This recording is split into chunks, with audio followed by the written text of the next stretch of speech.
I take it this is kind of kickoff, huh? This is for the tonight. kickoff. Yes. Now we're getting into the real deal because we have initial returns. I brought my laptop. San Francisco has not released anything yet, but I keep pushing refresh. So hopefully we can break that news when we have those first returns. They had told me earlier today when I was in and about City Hall, no, yesterday, that they thought by 8:45 they would have at least something. They didn't know what, but they'd have something. Well, we have 6 minutes until then. So let's talk about statewide. Yeah. LA County, what a mess. What's going on? That is a mess. And you would think by this day and age, with all of the talent there is in the electronic world and the coding and all those kinds of things, it would be a no-brainer. Clearly, the Secretary of State needs to step in and take control of all the elections in every county, so you will have uniformity happening in every county. So what's happening in LA? Explain to everybody. Well, apparently there was a mistake made somewhere, and there were more than 100,000 people left off the voting rolls. Many of those people have shown up. Not only did they not find their name, they also were not told that they could have what they call a provisional ballot, which would obviously cure that issue. That happened here in San Francisco. A number of people went to the polls, and for some reason, their names couldn't be found. Instantly, these trained $200 a day poll workers had been told, hand them a ballot, have them fill it out. That will not be a duplicate because they will. So it looks like everybody in the world of election controls are trying their best to force people to all become vote by mail. That's what that is. And if we have a close election in the second place for governor of California, for Antonio Villaraigosa, this could be consequential. He has already spoken up. I saw a blurb about an hour ago where when the problem had been discovered and people started complaining about it, he instantly zeroed in and started talking about the potential for a delay in the count. As a matter of fact, he's indicated there may very well need to be a new election. That would be interesting. I don't know any of us can deal with another one of those, but okay. Yeah. You're laughing, Mayor Brown, but well, it's funny for you, not so funny for the rest of us. That's because it's not my gig. It's much better. So you've been about town all day today. What are people telling you? Well, I answered that question earlier today for some people when they said I've been to 5 different parts of the city. I was out in the west earlier today, or at Anne Marie Conroy's home, and there were 70 people at 6:30 in the morning coming out to work to get out to vote. And they were dressed like they were getting out to vote, and they were fairly disciplined, and it seemed enthusiastic. When I wandered around Ocean Avenue just a little bit, people on their way to work, although they recognized me and they knew the candidate that I was for, it was probably, 6 out of the 10 people would say Breed Angela. Almost nobody said Breed. Breed's name was on everybody's tongue. Then I was over in another part of the Sunset, and it was the same attitude. I decided to talk to some of my ethnic friends. I chatted with some of the folk like Chinese and Filipinos, and in each case, it was Breed, Kim, or Kim Breed. In other words, in the 5 places I went, the only name that was mentioned in all 5 of the spots was Breed. Some other candidate was mentioned. They didn't say whether it was 1 or 2.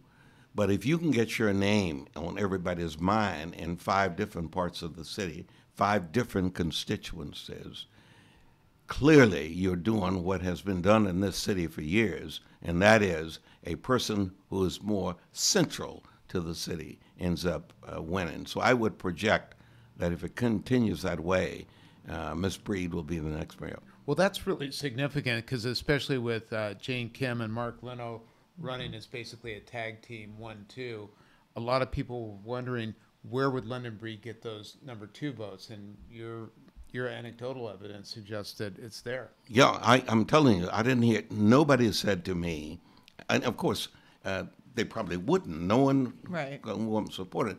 But nobody left London's name out of the conversation.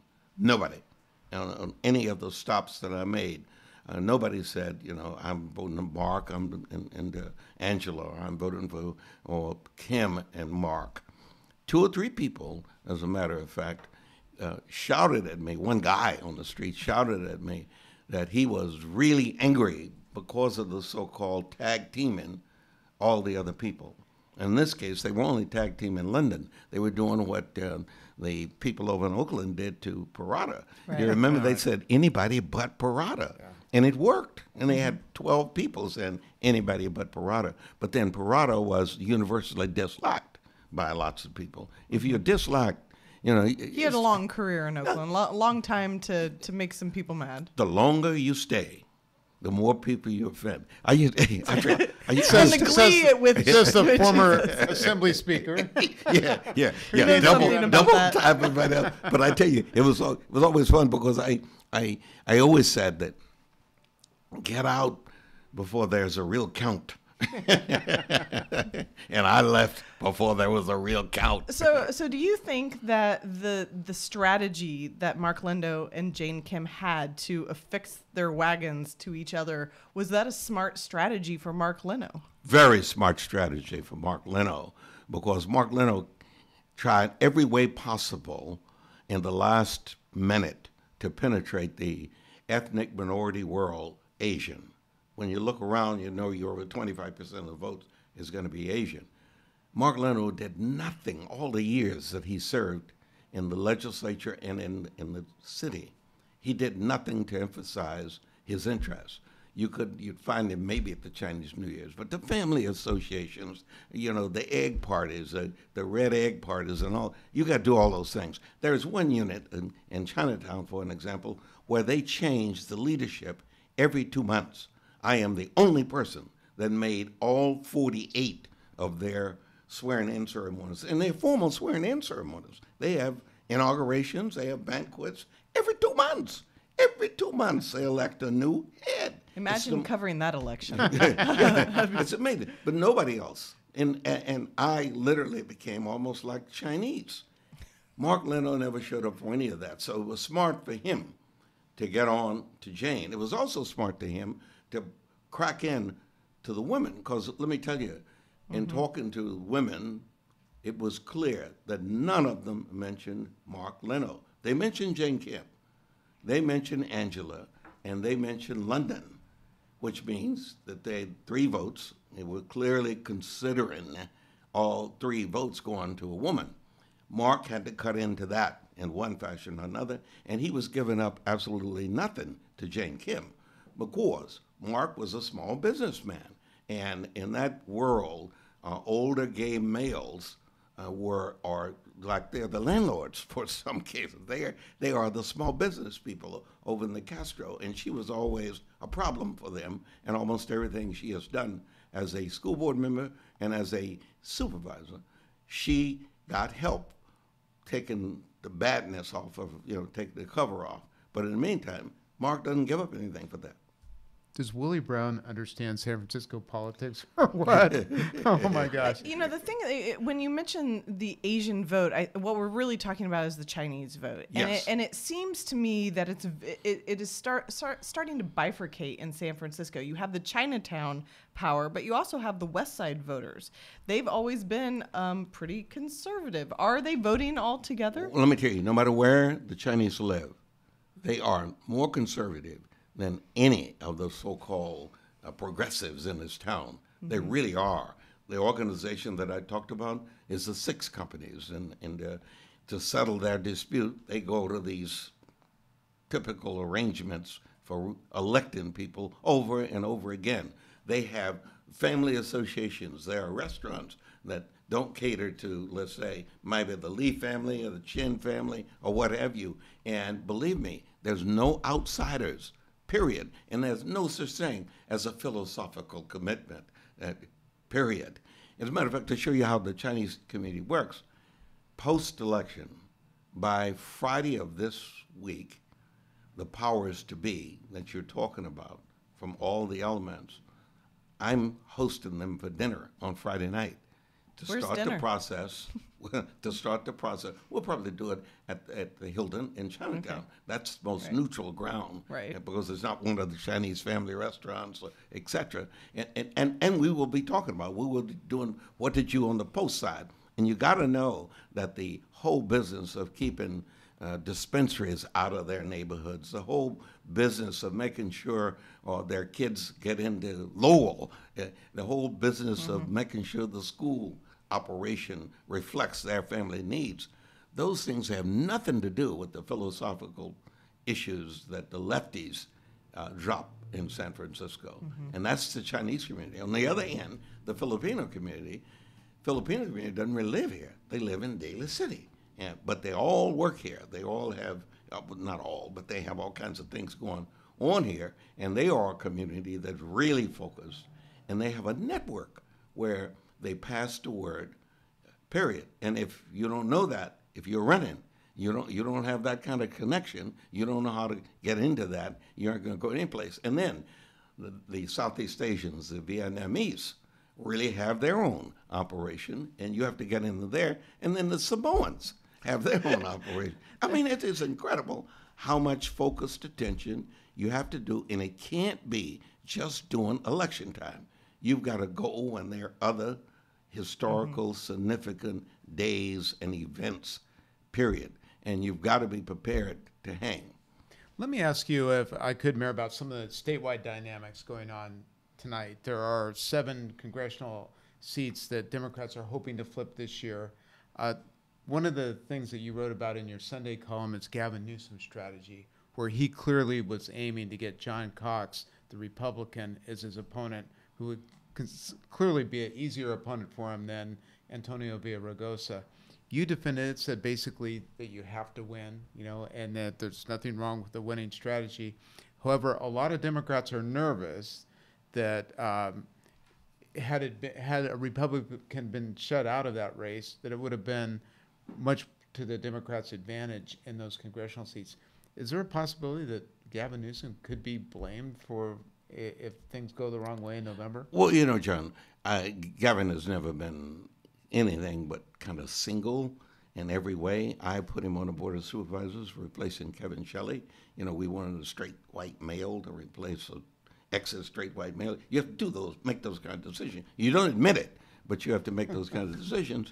20 years later, you can admit it. Newsom, I think you just did admit it. I couldn't get him for swearing in. For 2 weeks, I couldn't find him. I finally said, Gavin, you want the job? Oh, yeah, but my dad's not available to swear me in. I said, Gavin, your dad didn't appoint you. I appointed you. Oh, and then when he served on the board, if you remember, if he tried to do a Mother's Day resolution, he could not get one of his other 10 members to second his motion on a Mother's Day resolution. And then when he became mayor, he really has never built up a party relationship, because instantly same-sex marriage he got accused of costing Kerry the election, because he said Dianne Feinstein was on his case, and so was all the other important Democrats. And so Newsom, everybody should assume that Newsom is going to look out for Newsom, which is a selfish way to be, but that's who politicians are. But you defended his strategy. Well, I'm telling you, that's a practical decision that you make, and that you deny it probably, but he clearly does not want somebody who can beat him running against him, period. I remember when, in the boxing world, when George Foreman was making one of his umpteenth comebacks, and every week he was knocking out another guy about my size. And so Johnny Carson or somebody in an interview with him said, you've knocked out 6, 7 guys. You got 10 guys on your list. Don't you think you'd like to have somebody who could last more than one round? He said, are you nuts? Do you think I want somebody who can beat me? That's Newsom's attitude. He does not want anybody who can beat him. And he's a politician who will probably not admit it, but he certainly executes it in that way. And every other politician believes in the same thing, except those who are born to lose. If you're already born to lose, you are not ever going to accept anything except the high moral principle of, let democracy work. Well, some people will say that democracy is not well served if I have an opponent. So we have very, very early returns. Here we statewide, just statewide. Oh, We're still waiting on San Francisco, but Gavin has 35.5% of the vote. Number 2 is John Cox at 27.3%. It definitely seems like Gavin has a pretty easy election right now. My question for you, you've spent a lot of time in Sacramento. Would he be a good governor given this maverick sort of attitude that he has, the inability to work effectively across Believe it or not, he was a good mayor. He didn't build any relationships.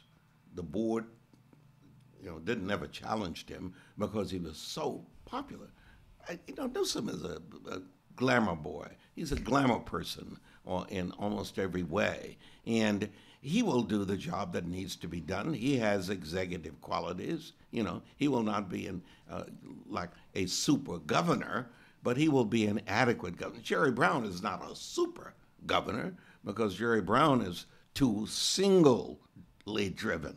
He knew that he was better than 2 houses of the legislature and both political parties. So he never paid him any attention at all. He did, and he still does, whatever he wants to do. Gavin probably won't even know all of the members of the House by name. He probably won't be able to recognize them. He won't spend any time doing anything with them. But from the standpoint of who the judges will be, who the cabinet members will be, how we will handle the highway patrol, how we will handle the whole business of whether or not water moves from north to south. Gavin's into all that because he's got to have something to discuss at Davos. I have to ask you, Willie Brown is someone who's former Assembly Speaker. John Cox, who at this point in the early returns looks like he might be Gavin's opponent, has talked about having a 12,000-member legislature where citizens would be in the legislature voting at home on their laptops. Your thoughts? People would got that end corruption and bring accountability to the California legislature? No. People need to literally participate in the process for democracy to work. You really can't have it so diffused and so messed up. We've screwed San Francisco up badly with all of the kinds of ways in which people have been doing the system in order to gain an advantage. Some people in this town know they can never win a majority vote, period. When you look at this business of the ranked choice voting, you understand that every time you knock somebody off at the bottom, you reduce the total number of people necessary to win the election. Malia Cohen won a Board of Supervisors seat with 21% of the total vote. 79% of the people voted for somebody else. Yet, because of the ranked choice, she kept going down, down, and down. In ranked choice, we ought to have a requirement that you still have to get 50% of the total number of votes cast in order to win, period. And if that happened, you'd have a whole different view. So when Mr. Cox comes up with these cockamamie ideas about how you can get people to participate and what have you, it's good for dialogue, but in reality, it doesn't work. You've still got to ring the doorbell and convince Mose and Mosetta to show up to vote. All right, we do have results now. Do you want to guess No. the percentage? You don't want to. I'd test say it. Somewhere, but London will be somewhere over 30. All right, so in very early returns, London Breed has 36.1%. What did I tell you? Wait, hold on. Mark Leno has 26.6. Yep. And Jane Kim has 18.1. Angela Alioto 8.2%. So you're a London Breed supporter. All right, let me tell you. In ranked choice voting, you go back in the history, in this town, anybody who's gotten 35% on the first count wins the election. That's how it's been in the past. You get 35% on the first count, on the ones, when you do the ones. Right. Unless you got one of these long-term things, like I think there were 22 people running in that race with Malia Cohen.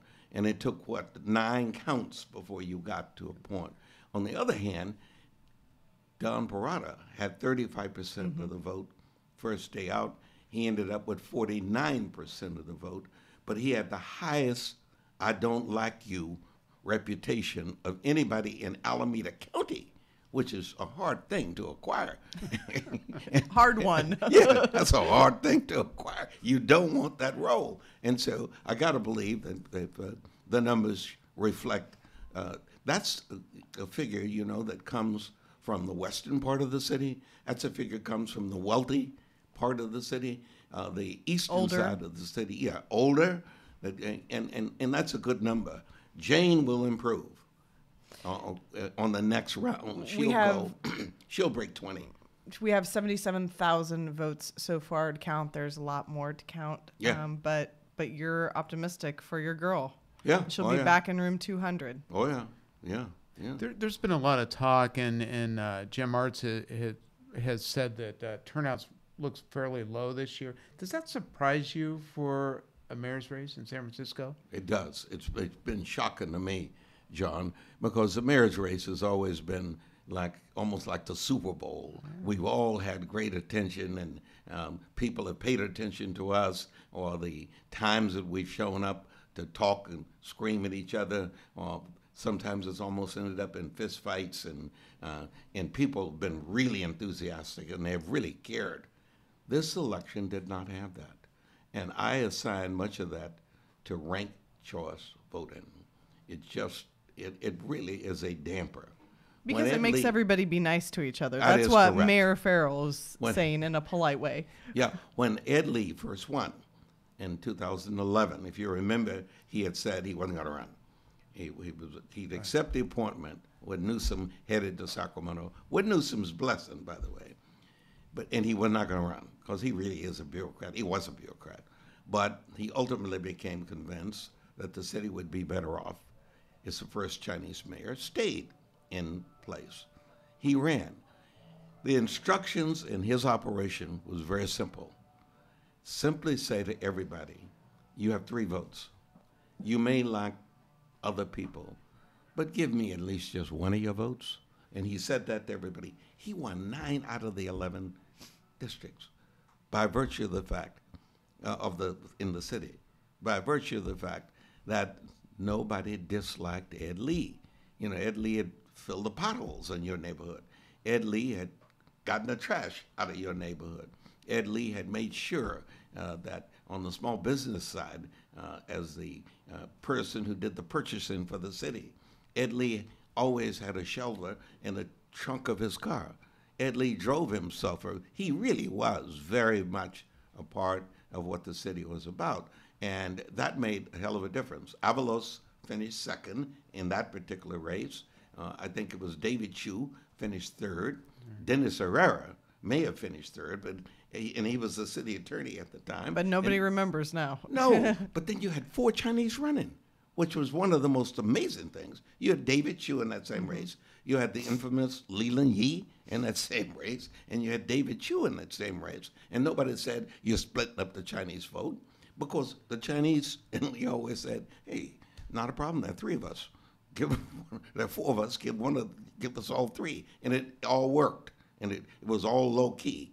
In previous years, Alioto and Feinstein running, and Feinstein ran 2 or 3 times for mayor and lost. But in one of the great races, at a debate, Diane gets up, and Joe Alioto had been accused of, his friends and his relatives, and appointed only them and given them all kinds of access to City Hall. Diane stands up, and in Diane's fashion, when she was really on it, that left hand pounded. She went chapter and verse about like 8 or 9 people that are relatives and friends that he appointed, and she closed by saying, to a rousing applause, when I'm elected, I will not name any of my friends or my relatives to anything. And she sat down, and then they said, Mayor Alioto, it's your turn. He said, before I speak, I can assure you people, I won't name any of her friends or relatives either. I had a feeling it was going there. I thought it was going to go this because she didn't have any, but But it was what is. That's a great line. And the people went crazy. And then he went on to do the usual Alioto stuff. You know, he had you in the Opera House, and he had you in Italy in the vineyards, and I mean, he was fabulous, and that was the way it was. And then Quentin Kopp would come along, and you know, it's a downer. He ran for mayor, and Diane beat him. If you remember, Diane beat Quentin Kopp. We had legendary figures running.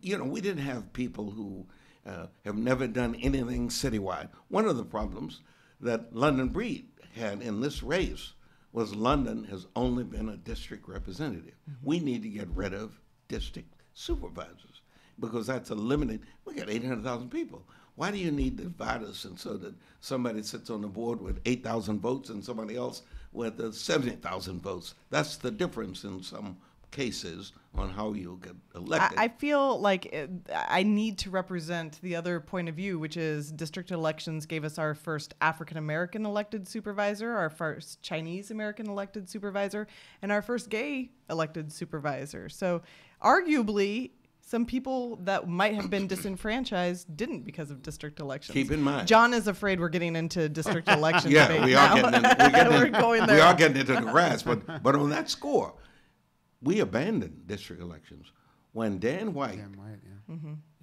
assassinated Harvey Milk and George Moscone. The public rejected, and that was like 78 or 79. This business of elections by districts didn't come back until 96. It was in disguise until 1996. And it was interesting because they put it in a package causing people to vote neighborhood the way you just described, not whether or not it was in the best interest of the city. And at that time, the Chronicle, which you guys run completely or didn't, aggressively say, you've got to figure out how to do the city. Because if that had happened, you could very easily have some district representatives. But you need citywide attention. And believe me, if you can't get citywide attention out of all members of that board, that's a real problem. You know, you got Hillary Rowan now that if she walked in here now, most of us wouldn't know who the hell she is. I would. I would too, but John would. We would know who she was. Well, the two technicians wouldn't. Well, maybe not. Maybe not. All right, last words on election night. Anything else we should be looking at? Anything super interesting? Nationally, the Democrats are doing reasonably well. In New Jersey, they did extremely well, the people that they were projecting, which means except for Nancy's own state, Nancy Pelosi being the speaker potential for the House, except in her own state where it's kind of confusing because too many Democrats became enthusiastic about trying to take Denman out down in the valley and trying to replace Rawbacher down in Orange County and trying to replace, too many of us became convinced that we're qualified. That's what we got to do, by the way. I know people will say you're nuts, Willie Brown, but we really ought to have a method. Just like you select a person to run the paper. You went through an interview process, you were evaluated. Just like running the business of the editorial page. You were evaluated. Our candidates for public office, before they go on the ballot, somehow ought to be screened and vetted, and you wouldn't have all of the debris. Why would broke-ass Stewart be allowed to run for anything? I mean, that's well, it makes good copy, I will say that. And I will also say I am very glad that there is no Democratic vote about whether I can stay in my job. So thank goodness we're so small. You would do just fine. Yeah, we'll see about that. Thank you, Mayor Brown, for coming in. Absolutely. We'll see you again in November. Back in the streets. All right. Everybody, I'll make a commitment for November. And speaking of Nancy Pelosi, next up we'll have Christine Pelosi. That should be an interesting conversation, and you can follow it all live tonight on sfchronicle.com. Thanks, everyone. All right.